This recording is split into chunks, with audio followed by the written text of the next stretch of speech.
Hello, അങ്ങനെ കാത്തിരിപ്പിനുള്ളിൽ ഐ.എൻ.ടി.ടി എന്ന ചിത്രത്തിൻ്റെ ഒഫീഷ്യൽ OTT റിലീസ് തീയതി ഇപ്പോൾ പുറത്തുവന്നിരിക്കുകയാണ്. അതിൻ്റെ ഒഫീഷ്യൽ അപ്ഡേഷനാണ് ഇന്നൊരു വീഡിയോ ഭാഗത്ത്.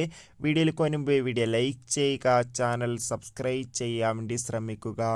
ടൊവിനോ തോമസ്, തൃഷ എന്നൊക്കെ പ്രധാന കഥാപാത്രങ്ങളായ ചിത്രമായിരുന്നു ഐ.എൻ.ടി.ടി. ചിത്രത്തിന് കാര്യമായ വിജയമൊന്നും സ്വന്തമാക്കാൻ വേണ്ടി സാധിച്ചില്ല. എന്നാൽ ചിത്രത്തിന് ഒരു ആവറേജ് അഭിപ്രായം സ്വന്തമാക്കാൻ വേണ്ടി സാധിച്ചിട്ടുണ്ടായിരുന്നു. ഏവരുമേറെ ആകാംക്ഷയോടെയായിരുന്നു ചിത്രത്തിൻ്റെ OTT റിലീസിനായി കാത്തിരുന്നത്. ഫൈനലി ചിത്രത്തിൻ്റെ OTT അവകാശങ്ങളൊക്കെ C5 എന്ന OTT പ്ലാറ്റ്ഫോം സ്വന്തമാക്കിയെന്ന് കൺഫേം ആക്കിയിട്ടുണ്ട്. അങ്ങനെ കാത്തിരിപ്പിനൊടുവിൽ ചിത്രം ഈ വരുന്ന ജനുവരി മാസം 31 OTT റിലീസ് ചെയ്യുമെന്നും കൺഫേം ആക്കിയിട്ടുണ്ട്. എന്തായാലും ചിത്രത്തിൻ്റെ OTT റിലീസിനായി നമുക്ക് കാത്തിരിക്കാം. എത്ര പേരാണ് ചിത്രത്തിൻ്റെ OTT റിലീസിനായി കാത്തിരിക്കുന്നത് കമൻറ്റ് ചെയ്യൂ. അടുത്തൊരു വീഡിയോയിൽ കാണും വരെ ബൈ.